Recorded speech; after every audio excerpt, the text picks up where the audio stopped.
Hello students, তো welcome KMath0987 আমার চ্যানেলে ইউটিউব। আগের ক্লাসে তোমাদের আমি অংশীদারি কারবারের ক্লাস 10-এর 5-এর দাগের অঙ্ক পর্যন্ত আলোচনা করেছিলাম। আজকের আমি 6-এর দাগের অঙ্ক থেকে আলোচনা করা শুরু করছি। দেখা যাক কটা অঙ্ক করা যায়। তো দেখো, 6-এর দাগের অঙ্কটা আমি রিডিং পড়ছি। বলছে যে তিন বন্ধু যথাক্রমে 8,000 টাকা, 10,000 টাকা ও 12,000 টাকা সংগ্রহ করে ব্যাংক থেকে, ঠিক আছে, ব্যাংক থেকে কিছু টাকা ধার নিয়ে একটি ব্যবসা শুরু করেন। বছরের শেষে তারা দেখলেন 13,400 টাকা লাভ হয়েছে। সেই লাভ থেকে ব্যাংকের বছরের কিস্তি 5,000 টাকা শোধ দেওয়ার পর বাকি টাকা তারা মূলধনের অনুপাতে ভাগ করে নিলেন। লভ্যাংশ থেকে কে কত টাকা পাবেন হিসাব করে লিখি। তাহলে দেখো, তিনখানা বন্ধু আছে, ওরা 8,000, 10,000 আর 12,000 টাকা, এটা ওরা নিজেরা পকেট দিয়ে দিয়েছে। আর ব্যাংক থেকে কিছুটা টাকা লোন করেছে, নিয়ে ওরা একটা ব্যবসা শুরু করেছে। ব্যবসাটা শুরু করার পরে বছরের শেষে তারা দেখলো কি যে 13,400 টাকা লাভ হয়েছে ওই ব্যবসা থেকে। এবারে সেই লাভের মধ্যে থেকে ব্যাংকে কিস্তি দিতে হবে, ইএমআই দিতে হবে 5,000 টাকা এক বছরে। তাহলে এই 13,400 টাকার থেকে ওদের 5,000 টাকাকে বাদ দিতে হবে। যে টাকাটা পড়ে থাকবে সেই টাকাটা ওরা নিজেদের মূলধনের অনুপাতে ভাগ করে নেবে। তাহলে আমি পেয়ে যাব, এই যে বলে দিয়েছে দেখো, যে ব্যাংকের বছরের কিস্তি 5,000 টাকা শোধ দেওয়ার পর বাকি টাকা তারা মূলধনের অনুপাতে ভাগ করে নিলেন। লভ্যাংশ থেকে কে কত টাকা পাবেন। তাহলে আমাদের প্রথম কাজ হবে তিন বন্ধুর মূলধনের অনুপাত বার করা। আর মোট লাভ তো 13,400 টাকা, তার থেকে আমি 5,000 টাকা ব্যাংকের ইএমআই বাদ দিলে যে টাকাটা পড়ে থাকবে সেই অবশিষ্ট টাকাটাই কিন্তু ওই তিন বন্ধু নিজেদের মধ্যে লভ্যাংশ হিসেবে ভাগ করে নেবে। তো চলো অঙ্কটা আমরা করি। তো দেখো, তাহলে আমি 6 দাগের অঙ্কটা কি লিখেছি দেখো, লিখেছি তিন বন্ধুর মূলধনের অনুপাত সমান 8,000:10,000:12,000 হলো। তাহলে দেখো, তিনটে শূন্য তিনটে শূন্য তিনটে শূন্য ক্যান্সেল করলে 8:10:12 এটা থাকছে। 2 দিয়ে কাটলে 4 দুগুণে 8, 5 দুগুণে 10, 6 দুগুণে 12, আর যাচ্ছে না, এটা ভাগ। এবার দেখো, মোট লভ্যাংশের পরিমাণ আমাকে কত বলে দিয়েছে অঙ্কতে, 13,400 টাকা। এবার এই 13,400 টাকার মধ্যে ব্যাংকের কিস্তি বাবদ আমার কত টাকা দিতে হয়, 5,000 টাকা এক বছরে। তাহলে 5,000 টাকা শোধ দেওয়ার পরে আর কত টাকা বাকি থেকে যায়, 13,400 টাকা থেকে ব্যাংকের ইএমআই 5,000 টাকা বাদ দিয়ে দিলাম, তাহলে 8,400 টাকা হলো। এই 8,400 টাকাটা এবারে ওই তিন বন্ধু নিজেদের মধ্যে কি করবে, মূলধনের অনুপাতে ভাগ করে নিবে। তাহলে 8,400 টাকা তিন বন্ধু তাদের মূলধনের অনুপাতে ভাগ করে নিলে প্রথম বন্ধু কত পাবে, দেখো অনুপাতে যদি ভাগ করে দিই তাহলে তারা নিজেদের মূলধনের অনুপাতে, মানে 4:5:6, এই অনুপাতে তারা 8,400 টাকাটা ভাগ করে নেবে নিজেদের মধ্যে। এই যে আমি লিখেছি দেখো, 8,400 টাকা তিন বন্ধু তাদের মূলধনের অনুপাতে ভাগ করে নিলে প্রথম বন্ধু কত পাবে, 4/15 আনুপাতিক ভাগার ইন্টু 8,400। কেননা এই 8,400 টাকাটা তো ব্যাংকের ইএমআইটা 5,000 টাকা দিয়ে দেওয়ার পরে 13,400 থেকে 8,400 টাকা থাকছে, এই টাকাটাই তো তারা নিজেদের মধ্যে লভ্যাংশ হিসেবে ভাগ করে নেবে। কোন অনুপাতে, 4:5:6, এটা আগেই বের করেছি অঙ্কেশ। তাহলে তোমার দেখো, প্রথম বন্ধু কত পাচ্ছে, 4/15 ইন্টু 8,400, 15 দিয়ে 8,400 কাটলাম 560, 560কে 4 দিয়ে গুণ করলে 2,240 টাকা। দ্বিতীয় বন্ধু কত পাবে, 5/15 ইন্টু 8,400, 15 দিয়ে 8,400 কাটলাম 560, মানে এবারে 560কে 5 দিয়ে গুণ করলে 2,800 টাকা। আর তৃতীয় বন্ধু সেমভাবে দেখো, 3,360 টাকা। তাহলে দেখো আমার এই অঙ্কটা হয়ে গেল, প্রথম বন্ধু, দ্বিতীয় বন্ধু আর তৃতীয় বন্ধুর আমি লভ্যাংশ কিন্তু পেয়ে গেলাম। চলো নেক্সট অঙ্কটাতে যাওয়া যাক, অর্থাৎ 7-এর দাগের অঙ্কটা। 7-এর দাগের অঙ্কটা দেখো কি বলেছে, বলছে 2 বছরের মধ্যে টাকা ফেরত দিলে কোনো সুদ দিতে হবে না, এই শর্তে তিন বন্ধু একটি সমবায় ব্যাংক থেকে যথাক্রমে 6,000, 8,000 আর 5,000 টাকা ধার নিয়ে যৌথভাবে 4টি সাইকেল রিক্সা ক্রয় করেন। 2 বছর পর হিসাব করে দেখা যায় সমস্ত খরচ খরচা বাবদ মোট 30,400 টাকা আয় হয়েছে। তার মানে ঘটনা কি, 2 বছরের মধ্যে টাকা ফেরত দিলে সুদ দিতে হবে না, এই শর্তে তিনটে বন্ধু একটা সমবায় ব্যাংক থেকে টাকা ধার নিয়েছে। কত কত, 6,000, 8,000, 5,000, ঠিক আছে, নিয়ে 4খানা সাইকেল রিক্সা ক্রয় করেছে। সাইকেল রিক্সা বলতে ওই মোটর রিক্সা। 2 বছর পর হিসাব করে দেখা গেল কি, যে সমস্ত খরচ খরচা বাদ দিয়ে, অর্থাৎ সমস্ত ধরনের যে খরচগুলো আছে সব কিছু বাদ দাও, বাদ দিয়ে টোটাল আয় হয়েছে 30,400 টাকা 2 বছর পর। তারা সেই আয় মূলধন অনুপাতে ভাগ করে নিয়েছে। মূলধন অনুপাত কোনটা, এই যে 6,000, 8,000 আর 5,000 অনুপাত করলে যেটা বেরোবে সেটা হবে মূলধনের অনুপাত ওই 3 বন্ধুর। তাহলে তারা মূলধনের অনুপাতে এই 30,400 টাকা প্রথমে ভাগ করেছে। ভাগ করার পর কী করেছে, দেখো লেখা আছে তারা সেই আয় মূলধন অনুপাতে ভাগ করে নেওয়ার পর প্রত্যেকে নিজ নিজ ঋণের টাকা ব্যাংকে ফিরিয়ে দেন। ভালো করে দেখবে। তাহলে প্রথম বন্ধু ধার নিয়েছিল 6,000 টাকা সমবায় ব্যাংক থেকে, দ্বিতীয় বন্ধু 8,000 টাকা নিয়েছিল, তৃতীয় বন্ধু 5,000 টাকা নিয়েছিল। তাহলে ওরা এই 30,400 টাকা নিজেদের মূলধনের অনুপাতে নিজেদের মধ্যে ভাগ করে নেওয়ার পরে যে টাকাগুলো হয়েছে তার থেকে ওরা প্রথম বন্ধু 6,000 টাকা ফিরিয়ে দিল ব্যাংকে, দ্বিতীয় বন্ধু 8,000 টাকা ফিরিয়ে দিল, তৃতীয় বন্ধু 5,000 টাকা ফিরিয়ে দিল। ফিরিয়ে দেওয়ার পরে তাদের কাছে কত টাকা থাকবে সেটা জিজ্ঞেস করেছে, যে এখন কার হাতে কত টাকা থাকবে এবং তাদের হাতে থাকা টাকার অনুপাত কি হবে হিসাব করে লিখি। অর্থাৎ আমাকে বের করতে হবে তাদের প্রত্যেকের হাতে কত কত করে টাকা থাকবে এই 30,400 টাকা ভাগ করে দেওয়ার পরে, এবং তারা তাদের যে ঋণের টাকা সেটা ব্যাংকে ফিরিয়ে দেওয়ার পরে কত টাকা করে থাকবে প্রত্যেকের হাতে, এবং তাদের হাতে থাকা টাকার অনুপাত কি হবে। তাহলে তারা লিখে দেবো একদম লাস্টে। আমি যদি তাদের হাতে কত টাকা করে থাকবে একবার বের করতে পারি, তাহলে তার অনুপাতটাও তো বের করা আমার কাছে কোনো ব্যাপার নয়। তো অঙ্কটা আমি কিভাবে করব, প্রথমে আমি কি কাজ করব, লিখব 3 বন্ধুর মূলধনের অনুপাত এত ইস্টু এত ইস্টু এত করে অনুপাতটা বার করব। দেখাই যাচ্ছে 6:8:5 বেরোবে। ওই অনুপাতে আমি 30,400 টাকা ওদের মাঝে ভাগ করে দেবো। প্রত্যেকের যা টাকা বেরোবে সেখান থেকে ওদের ঋণের অ্যামাউন্টটা বাদ দিয়ে দেবো, কেননা ওটা তো ওরা ফিরিয়ে দেবে ব্যাংকে, এই 6,000, 8,000, 5,000 ফিরিয়ে দেওয়ার পর যে টাকাটা থাকবে সেটা তো পেয়ে গেলাম, আর অনুপাত করে দেবো, আনসার পেয়ে যাব। চলো তাহলে দেখো 3 বন্ধুর মূলধন অনুপাত কত, 6,000:8,000:5,000, যেমনটা বললাম একটু আগে। তাহলে 6:8:5। তাহলে মোট আয়ের পরিমাণ কত আমার, 30,400 টাকা। প্রথম বন্ধুর আয় কত, দেখো এই অনুপাতে আমি ভাগ করে দেবো এই 30,400 টাকা। তাহলে 6, 8 আর 5 যোগ করলে কত হচ্ছে, 6 8 14, 14 আর 5 19। তাহলে 6/19 ইন্টু 30,400। দেখো 19 দিয়ে 304কে কাটলে 16 হয়, ঠিক আছে, আর দুটো শূন্য বসে গেল। 6 × 16 96, আর দুটো শূন্য বসে গেল। অর্থাৎ 30,400 থেকে প্রথম বন্ধু পাবে 9,600 টাকা, দ্বিতীয় বন্ধু কত পাবে সেমভাবে বের করলাম, দেখো 12,800 টাকা, আর তৃতীয় বন্ধু পাবে 8,000 টাকা। দেখো ভালো করে দেখে নাও, প্রথম বন্ধু 9,600, দ্বিতীয় বন্ধু 12,800, তৃতীয় বন্ধু 8,000 টাকা।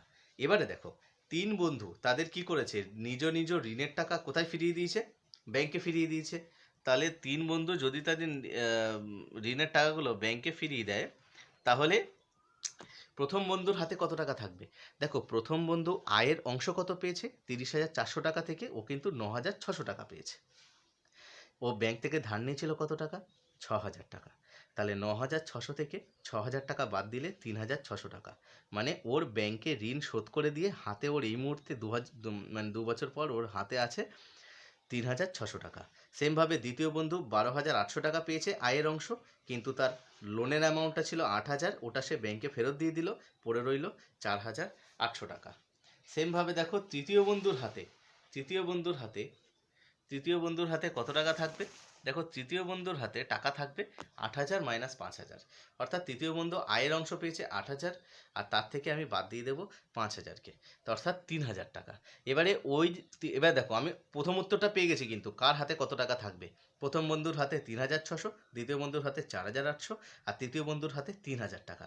এবারে ওই 3 বন্ধুর হাতে থাকা টাকার অনুপাত, তাহলে প্রথম বন্ধুর হাতে আছে 3,600 ইস্টু, দ্বিতীয় বন্ধুর হাতে 4,800 ইস্টু, তৃতীয় বন্ধুর হাতে 3,000। দুটো শূন্য করে ক্যান্সেল করে দিলাম, তাহলে 36:48:30। যদি আমি 6 দিয়ে কেটে দিই, তাহলে 6 6 36, 6 8 48, 5 6 30, আর যাচ্ছে না, তাহলে 6:8:5। ঠিক আছে, তাহলে ওদের হাতে থাকা টাকার অনুপাত কত বেরিয়ে গেল, 6:8:5। তুমি যদি ভালো করে লক্ষ্য করে দেখো, এই অনুপাতটা কিন্তু তাদের 3 জনের মূলধনের অনুপাতের সাথে সমান হয়ে গেল। সব অঙ্কে এটা নাও হতে পারে, তবে সমান হয়ে গেল। বুঝতে পারলে? তো এই অঙ্কটা এভাবে বলে দিতে পারতো যে দেখাও যে ওই 3 বন্ধুর হাতে থাকা টাকার অনুপাত ওই 3 বন্ধুর মূলধনের অনুপাতে সমান। ঠিক আছে, এই ধরনের মানে একটা প্রশ্ন বলে দিলেও দিতে পারে, দেবে না সচরাচর। আমি জাস্ট তোমাকে একটা ভিউ দেখালাম অন্য দিকের। যাই হোক, চলো আমরা 8 দাগের অঙ্কটাতে চলে যাই।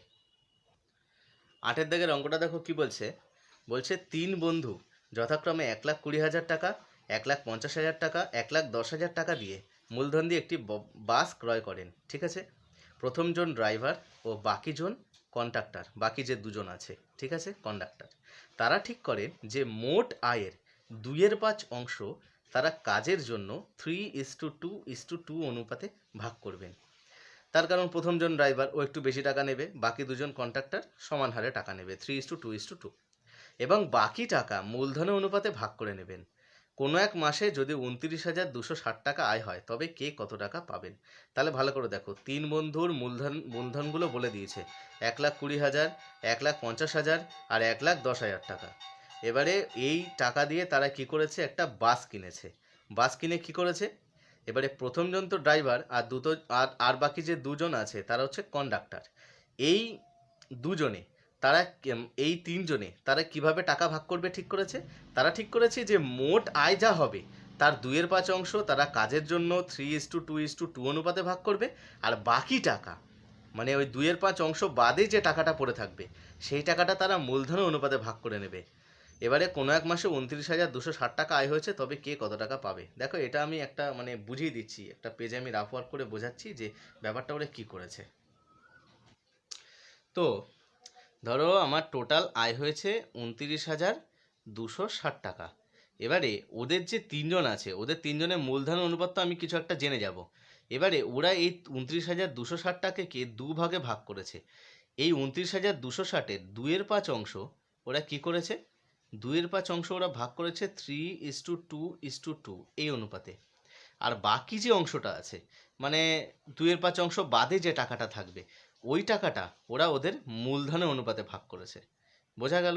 তার মানে আমাদের কাজ কি হবে, ওরা বাকিটা মূলধনের অনুপাতে মানে ভাগ করে নিয়েছে। তাহলে আমাদের কাজ হবে এখানে ওরা ভাগে কতজন কত করে পেলো সেটা বের করতে হবে, আর এখানে মূলধনের অনুপাতে ওরা কতজন কত করে পেলো সেটা বের করতে হবে। নিয়ে প্রথম জনের এখানের অ্যামাউন্ট প্লাস প্রথম জনে এখানে অ্যামাউন্ট প্লাস করে দিলে মোট পেয়ে যাব কত পেলো সে লভ্যাংশ। দ্বিতীয় জনে এখানে অ্যামাউন্ট আর দ্বিতীয় জনে এখানে অ্যামাউন্ট প্লাস করে দিলে আমি পেয়ে যাব তার টোটাল কত। বোঝা গেল? তো আমরা কি করব, আমরা প্রথমে মূলধনের অনুপাত বের করব, দিয়ে মূলধনের অনুপাতটা বের করে রেখে দেবো। এবারে 29,260 টাকার আমি 2-এর 5 অংশ বের করব। সেই টাকাটাকে আমি এই অনুপাতে ওদের মাঝে ভাগ করে দেবো, ওই তিনজনের মাঝে, তিন বন্ধুর মাঝে। ঠিক আছে? আবার এই 29,000 2-এর 5 অংশ বাদে যে টাকাটা থাকবে সেটাকে মানে 29,000 2-এর 5 অংশ ধরো কিছু একটা টাকা বেরোলো, তো সেটাকে এটা থেকে মাইনাস দিলে বাকি টাকাটা পেয়ে যাব। এই বাকি টাকাটা ওদের মূলধন অনুপাতে আমি ভাগ করে দেবো, মূলধনের অনুপাতে। তাহলে তিনজনের এখান দিয়ে একটা অ্যামাউন্ট পাবো, তিনজনের এখান দিয়ে একটা অ্যামাউন্ট পাবো, অ্যামাউন্টগুলো যোগ করে দিয়ে টোটাল লভ্যাংশ পেয়ে যাব। চলো তাহলে দেখো তিনজনের মূলধনের অনুপাতটা আমি লিখে নিয়েছি 1,20,000 = 1,50,000 = 1,10,000। তিনটে করে শূন্য, আচ্ছা এখানে তিনটে না চারটে করেই চলে যাচ্ছে, এই তিনটে এই একটা, এই তিনটে এই একটা, এই তিনটে এই একটা, তাহলে চলে গেলে রয়ে গেল 12:15:11। এখন কোনো এক মাসে মোট কত কত টাকা আয় হয়েছে 29,260, যেমনটা তোমাদেরকে এক্ষুনি রাফ ওয়ার্ক করে দেখালাম। এবার তারা কি ঠিক করেছে যে মোট আয়ের 2-এর 5 অংশ তারা কাজের জন্য 3:2:2 অনুপাতে ভাগ করবে, আর বাকি টাকা তারা মূলধন অনুপাতে ভাগ করবে। এবারে 29,260-এর 2-এর 5 অংশ কত টাকা হচ্ছে দেখি, কেটে দেখি। 5 দিয়ে 29,260-কে কাটলাম, 5,852 হলো। এটা দিয়ে 2-কে গুণ করলাম, 11,704 টাকা হলো। ঠিক আছে? এবারে এই যে 11,704 টাকা, এই টাকাটা ওরা তিনজন কি অনুপাতে ভাগ করবে, 3:2:2 অনুপাতে ভাগ করলে প্রথমজন কত পাবে দেখি। তাহলে দেখো প্রথম বন্ধু কত পাচ্ছে, প্রথম বন্ধু পাচ্ছে 3/7 × 11,704। ঠিক আছে? মানে কোন অনুপাতে ভাগ করেছি আমি ভাগ করেছি 3:2:2 অনুপাতে। তাহলে 3 আর 2 5 আর 2 7, তাই জন্য 7 হচ্ছে নিচে। আর প্রথম জনে বের করছি, তাহলে 3/7 ইন্টু এই টাকাটা ভাগ করেছে ওরা 2-এর 5 অংশ 29,260 টাকার, তাহলে 11,704 টাকা। এবার 7 দিয়ে 11,704-কে কাটা গেল 1,672, 1,672 × 3 মানে 5,016 টাকা। তাহলে প্রথম বন্ধু পেলো ওই 11,704 টাকা থেকে পেলো 5,016 টাকা। দ্বিতীয় বন্ধু পেলো 2/7 × 11,704 মানে 1,672, এটা দিয়ে এটা গুণ করে 3,344 টাকা। তৃতীয় বন্ধুও সেম টাকা পাবে, যেহেতু দুজনেই কন্ডাক্টর, তাহলে 3,344 টাকা। এইটা হলো তাদের একটা ভাগ, মানে ওরা একভাবে এরা ভাগ করে নিল। এবারে বাকি টাকাটা তারা কি অনুপাতে ভাগ করলো, তারা মূলধন অনুপাতে ভাগ করলো। এবারে মূলধন অনুপাত তো আমি প্রথমে বের করে রেখেছিলাম 12:15:11, ওই অনুপাতে এবার 12, 15 আর 11 এই তিনটে যদি আমি অ্যাডিশান করি তাহলে কত বেরোচ্ছে, 12, 15 আর 11 অ্যাডিশান করলে দেখো 12, 15 আর 11 অ্যাডিশন করলে 38 বেরোচ্ছে। তাহলে প্রথম বন্ধু কত পাবে? প্রথম বন্ধু পাবে 12/38 ইন্টু 17,556। কেন 17,556? কেননা দেখো ওরা তো 11,704 টাকা ওই 3:2 অনুপাতে ভাগ করেছে। তাহলে বাকি আর কত টাকা থাকে? 29,260 থেকে 11,704 টাকা বাদ দিয়ে দাও। যে টাকাটা থাকবে সেই বাকি টাকাটা ওরা ওদের মূলধনের অনুপাতে ভাগ করে নেবে। তা ভাগ করে দিই 17,556 টাকাকে ওদের মূলধনের অনুপাতে। তাহলে প্রথম বন্ধু পেলো কত? 12/38 ইন্টু 17,556। 38 দিয়ে এটাকে ডাইরেক্ট কেটে দিলাম 462। তোমরা ভেঙে ভেঙেও কাটতে পারো, কোনো ব্যাপার না। 462কে 12 দিয়ে গুণ করলাম 5544 টাকা। দ্বিতীয় বন্ধু পেলো 6,930 টাকা। তৃতীয় বন্ধু পেলো 5,082 টাকা। অঙ্ক কিন্তু এখানে শেষ হয়ে যায়নি। প্রথম ভাগে কিন্তু ওর একটা টাকা পেয়েছিল। প্রথম বন্ধু পেয়েছিল 5,016 টাকা, আর এখানে প্রথম বন্ধু পেয়েছে 5,544 টাকা। এই দুটোকে অ্যাডিশন করতে হবে, তবে গিয়ে আমি ফাইনাল রেজাল্ট পাবো। চলো, এই তাহলে প্রথম বন্ধু মোট কত পেলো? তাহলে প্রথম বন্ধু মোট পেলো 5,016 প্লাস 5,544 মানে 10,560 টাকা। দ্বিতীয় বিন্দু মোট কত পেলো? 3,344 প্লাস 6,930 মানে 10,274 টাকা। আর তৃতীয় বন্ধু মোট পেলো 3,344 প্লাস 5,082 টাকা, অর্থাৎ 8,426 টাকা। তাহলে কারা কত টাকা পেলো দেখো, আমি কিন্তু রেজাল্টটা পেয়ে গেলাম। তাহলে উত্তর হয়ে গেল আমার। চলো 9 দাগের অঙ্কটা দেখি। দেখো 9 দাগের অঙ্ক থেকে কিন্তু টাইপ 2 এর অঙ্ক শুরু হচ্ছে, অর্থাৎ মিশ্র অংশীদারি কারবার। এখানে আমরা মাসের হিসাব করব। কিভাবে করব সেটা আমি দেখাচ্ছি। চলো ভালো করে অঙ্কটা আগে আমরা পড়ে নিই। দেখো এখানে কি লিখেছে? বছরের প্রথমে প্রদীপবাবু ও আমিনা বিবি যথাক্রমে 24,000 টাকা ও 30,000 টাকা নিয়ে একটি ব্যবসা শুরু করেন। 5 মাস পরে প্রদীপবাবু আরও 4,000 টাকা মূলধন দেন। বছরের শেষে 27,716 টাকা লাভ হলে কে কত টাকা লভ্যাংশ পাবেন? দেখো 9 দাগ থেকে আমি বলে দিলাম তোমাদের টাইপ 2 এর অঙ্ক শুরু হয়ে যাচ্ছে। তো এখানে দেখো অঙ্কটা কি বলেছে? বলছে বছরের প্রথমে প্রদীপবাবু আমিনা বিবি, মানে দুজন এখানে অংশীদারি কারবার করছে, প্রদীপবাবু আমিনা বিবি। প্রদীপবাবু 24,000 টাকা দিয়েছে বছরের প্রথমে। আমিনা বিবি 30,000 টাকা দিয়ে একটা ব্যবসা শুরু করেছে, দুজন মিলে 24 আর 30,000 টাকা দিয়ে একটা ব্যবসা শুরু করেছে। ব্যবসা শুরু হওয়ার 5 মাস পরে, ভালো করে দেখবে এখানে কত লেখা আছে? 5 মাস পরে, মানে এখানে মাসের হিসাব ক্যালকুলেট করতে হবে তোমাকে। তাহলে 5 মাস পরে প্রদীপবাবু আরও 4,000 টাকা দিয়েছে। প্রদীপবাবুর কত হাজার টাকা ছিল ব্যবসাতে? 24,000। তিনি আরও কত টাকা দিয়েছে? 4,000। কত মাস পরে? 5 মাস পরে। আচ্ছা, আমিনা বিবি কি কিছু করেছে? কিছু করেনি। ওনার 30,000 টাকাই ছিল। এবারে বলেছে বছরের শেষে, মানে 1 বছর পেরিয়ে গেল, 1 বছরের শেষে এসে কত টাকা লাভ হয়েছে? 27,716 টাকা। তাহলে এটা কাদের মধ্যে কিভাবে দেব? দেখো এইটা নির্ণয় করতে হলে একটা বিশেষ প্রসেস আছে, সেটা আমি অঙ্কতে বুঝিয়ে দিচ্ছি, ভালো করে দেখে নাও। একটা অঙ্ক যদি বুঝে যাও তাহলে সমস্ত অঙ্ক তোমাদের জলভাত হয়ে যাবে। ভালো করে অঙ্কটা একবার দেখে নাও। প্রদীপবাবু আমিনা বিবি 24,000 30,000 টাকা দিয়ে একটা ব্যবসা শুরু করেছে। 5 মাস পরে প্রদীপবাবু আরও 4,000 টাকা মূলধন দিয়েছে। বছরের শেষে এত টাকা লাভ হয়েছে। তাহলে প্রদীপবাবু কত পাবে, আমিনা বিবি কত পাবে? চলো দেখো এবারে এই বিশেষ ধরনের অঙ্কগুলো করার টেকনিকটা হচ্ছে প্রত্যেকের মূলধন 1 মাস হিসাবে বার করতে হবে। যেমন ধরো প্রদীপবাবুর 1 মাস হিসাবে মূলধনটা আমি বার করছি। এবার এটা লিখলাম কিভাবে? চলো আমরা সেটাতে আসি যে এটা লিখলাম কিভাবে। তো দেখো প্রদীপবাবুর 1 মাস হিসাবে মূলধন, দেখো প্রদীপবাবু যখন ব্যবসাটা শুরু করেছিল তখন উনি 24,000 টাকা দিয়ে শুরু করেছিলেন। এবারে এই যে 24,000 টাকাটা দিয়ে উনি শুরু করেছিলেন, এইটা তো ওনার 5 মাস ছিল। তারপরে তো উনি আরও 4,000 টাকা দিলেন ব্যবসাতে। তাহলে এই যে 24,000 টাকাটা ওনার ছিল, এই 24,000 টাকাটা প্রথম 5 মাস খাটলো। 5 মাস চলে যাওয়ার পরে প্রদীপবাবুর মনে হলো যে আমি ব্যবসাতে আরও 4,000 টাকা দেবো। তো 24,000 টাকা তো ওনার ছিলই, আরও 4,000 টাকা অ্যাড করলে কত টাকা হবে? 24,000 আর 4,000 যোগ করলে 28,000 টাকা। সেই 28,000 টাকাটা 1 বছরের মধ্যে 5 মাস 24,000 টাকা খেটে গেছে। 4,000 টাকা অ্যাড করাতে এখন ওনার মূলধন বা অ্যাসেট হলো ব্যবসাতে 24,000 প্লাস 4,000 মানে 28,000 টাকা। এই যে 28,000 টাকাটা, সেটা আর 1 বছর হতে কত মাস বাকি? 7 মাস। সেটা বাকি 7 মাস খাটলো। বোঝা গেল? অর্থাৎ 24,000 টাকা 5 মাস কেটেছে আর 28,000 টাকা 7 মাস কেটেছে বাকি। তাহলে এটা হয়ে গেল দেখো 5 24 120 মানে 1,20,000, আর এটা হয়ে গেল 1,96,000, অর্থাৎ 3,16,000। অর্থাৎ প্রদীপ বাবুর 1 মাস হিসেবে মূলধন হয়ে গেল 3,16,000 টাকা। সেমভাবে আমিনা বিবির 1 মাস হিসেবে মূলধন কত টাকা হলো? দেখো আমিনা বিবি না টাকা তুলেছে না টাকা ফেলেছে। দেখো এখানে অন্য কেসও হতে পারে, উনি যেমন 4,000 টাকা মূলধন দিয়েছেন, কেউ চাইলে তুলেও নিতে পারে তার দরকারে, সেটা পরের অঙ্কতে আসবো। পরের অঙ্কতে মনে হয় তুলে নেওয়ার কেস আছে। তো দেখো তাহলে আমিনা বিবি তো 30,000 টাকা সেই যে দিয়েছে বছরের শুরুতে, আর উনি তোলেও নি ফেলেও নি। ঠিক আছে, তার মানে এই যে 30,000 টাকাটা ওটা ওনার 12 মাসই খেটেছে, মানে পুরো 12 মাসটাই খেটেছে, কিন্তু প্রদীপবাবু একটুখানি এদিক ওদিক করেছে। তো এই যে 30,000 টাকা 12 মাস খেটেছে, অর্থাৎ ওনার এক মাস হিসাবে মূলধন কত হলো? 3,60,000 টাকা হলো। এবারে প্রদীপবাবু ও আমিনা বিবির মূলধন অনুপাতটা কত হয়ে গেল তাহলে? 3,16,000 টাকা ইস টু 3,60,000 টাকা। এবারে 300 ক্যান্সেল করে দিলাম, তাহলে 316 ইস টু 360। দেখো তাহলে আমি এটাকে 4 দিয়ে কেটেছি, 4 দিয়ে কাটলে কি হয়ে গেল? 4 7 28, 28, 8-এর পরে এটা 36 হয়ে গেল, 4 নং 36, আর 4 দিয়ে কাটলে এটাকে 4 নং 36 শূন্য, অর্থাৎ 79:90। দেখো 79 তো একটা প্রাইম নাম্বার, আর কাটা যাবে না, ঠিক আছে। তার মানে এটাই হয়ে গেল তোমার অনুপাত, 79:90। দেখো 79:90 এটা হয়ে গেল তোমার অনুপাত।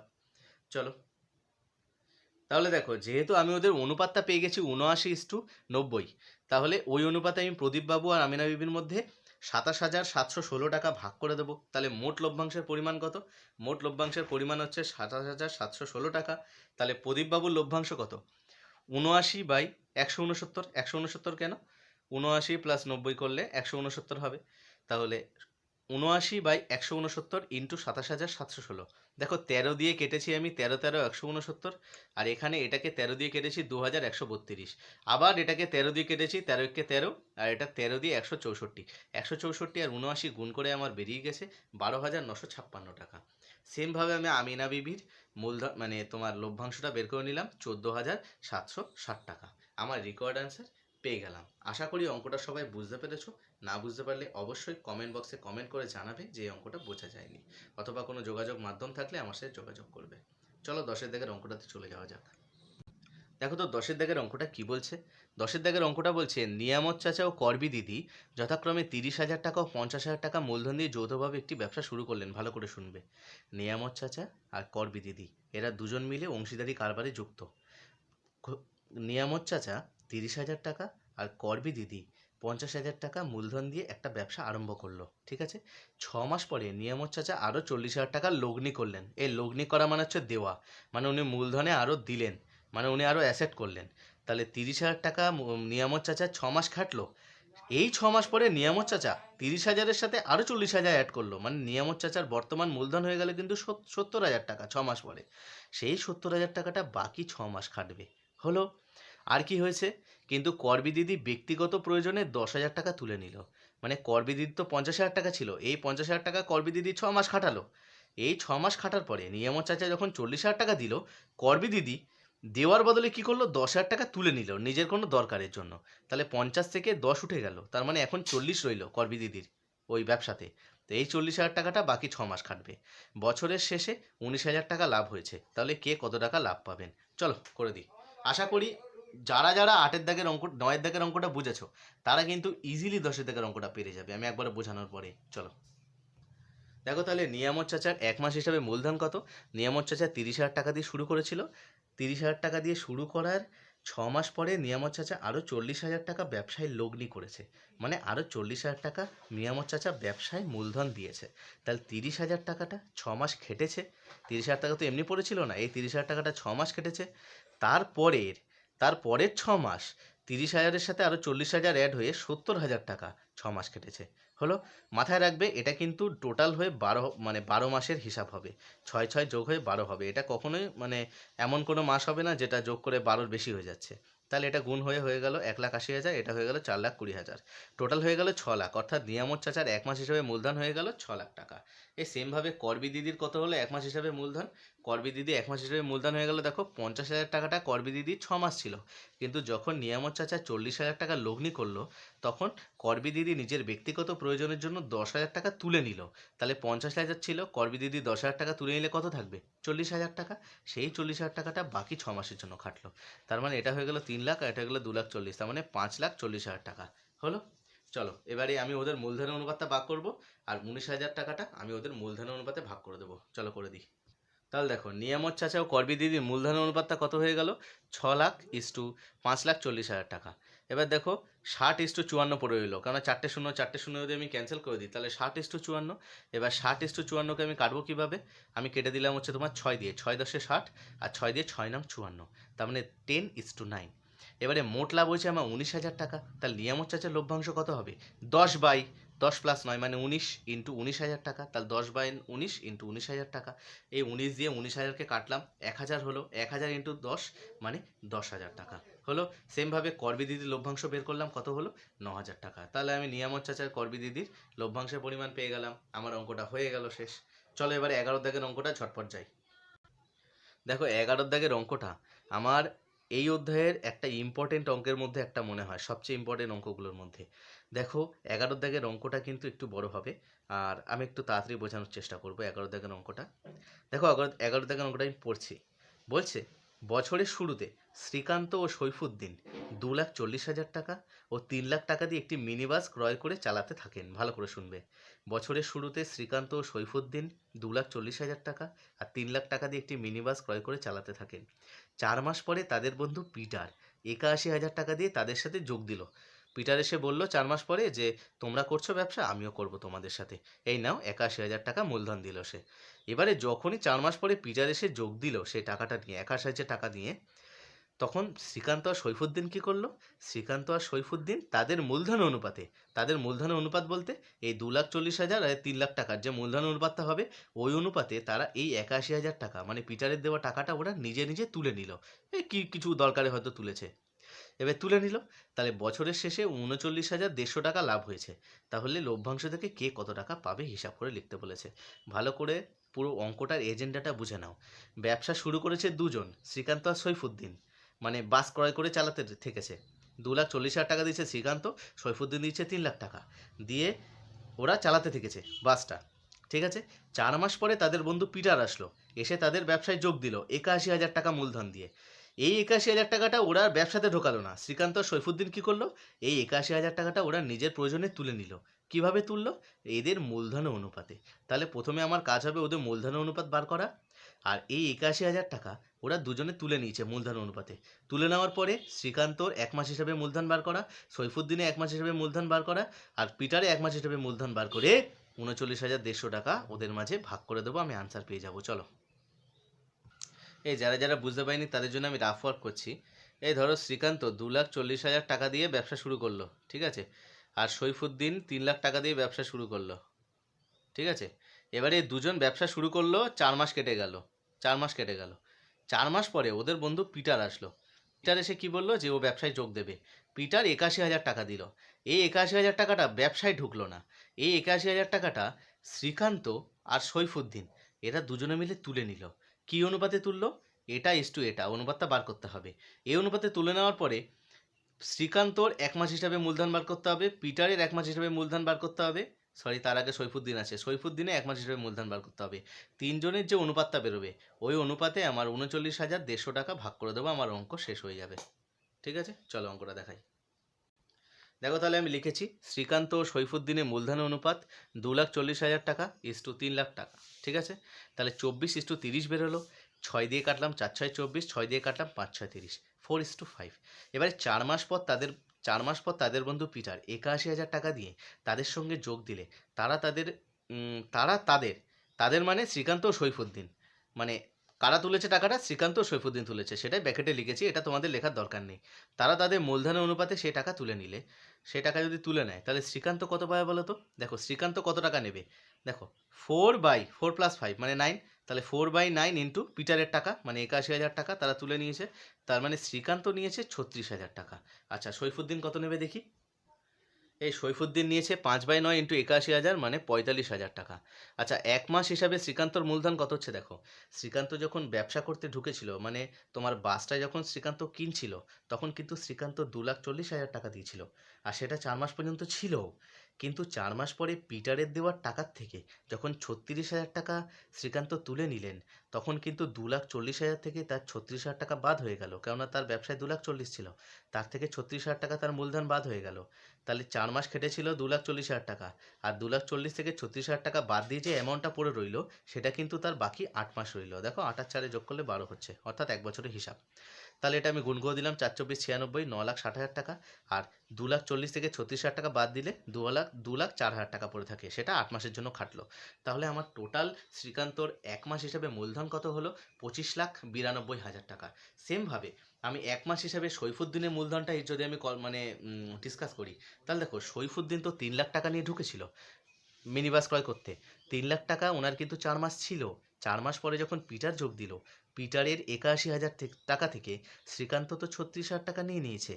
আর বাকি যে 45,000 টাকা, সেই 45,000 টাকা কিন্তু সৈফুদ্দিন নিয়েছে। তাহলে সৈফুদ্দিন 45,000 টাকা যদি নিয়ে নেয়, 3 লাখ থেকে তার অ্যাসেট তো বাদ হয়ে গেল 45,000, অর্থাৎ তার অ্যাসেট কত টাকা পড়ে রইল? 2,55,000 টাকা। এটা বাকি 8 মাসের জন্য খাটলো, অর্থাৎ 12 লাখ প্লাস এই 20,40,000 টাকা অ্যাড করে দিলে 32,40,000 টাকা। এই 1 মাস হিসাবে পিটারের মূলধন কত হবে বলো তো? দেখো পিটার তো 4 মাস পরে যোগ দিয়েছে একটা বছরের। তাহলে পিটার যদি 4 মাস পরে যোগ দেয়, দেখো ভালো করে, পিটার যদি 4 মাস পরে যোগ দেয়, তার মানে প্রথম 4 মাস তোর টাকা খাটেইনি, ও তো 4 মাস পরে দিয়েছে যোগ। তাহলে এখনও 1 বছর হতে আর কত মাস বাকি? 8 মাস। তাহলে পিটারের যে 81,000 টাকাটা, ওটা কিন্তু 8 মাস খাটবে। এবারে তোমরা বলতে পারো যে 81,000 টাকা তো ব্যবসাতে ঢোকেইনি, ওটা তো বেরিয়ে গেছে, তোমরা ভুল ভাবছো। পিটার কিন্তু ব্যবসাতে টাকা দিয়েছে, কিন্তু শ্রীকান্ত আর সৈফুদ্দিন নিজের প্রয়োজনে তুলে নিয়েছে। তার মানে কি এই যে পিটার টাকাই দেয়নি? এটা তো না, অস্বীকার করা যাবে না। পিটার টাকা দিয়েছে, কিন্তু শ্রীকান্ত ও সৈফুদ্দিন নিজেদের প্রয়োজনে টাকাটা তুলে নিয়েছে। কিন্তু পিটারের টাকা কিন্তু ব্যবসায় আছে। আর পিটারের টাকাটা ক মাস কেটেছে? 8 মাস। তাহলে 8 × 81 কত হয়ে গেল?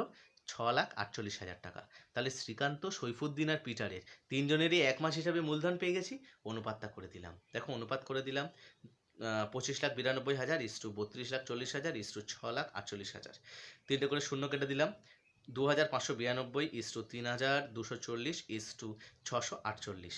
3টেকে যদি অনুপাত করে দিই, দেখো প্রথমে মনে আমি এটাকে 18 দিয়ে কেটেছি, 18 দিয়ে এটাকে কেটে 144 হয়েছে, 18 দিয়ে এটাকে কেটে 180 হয়েছে, 18 দিয়ে এটাকে কেটে 36 হয়েছে।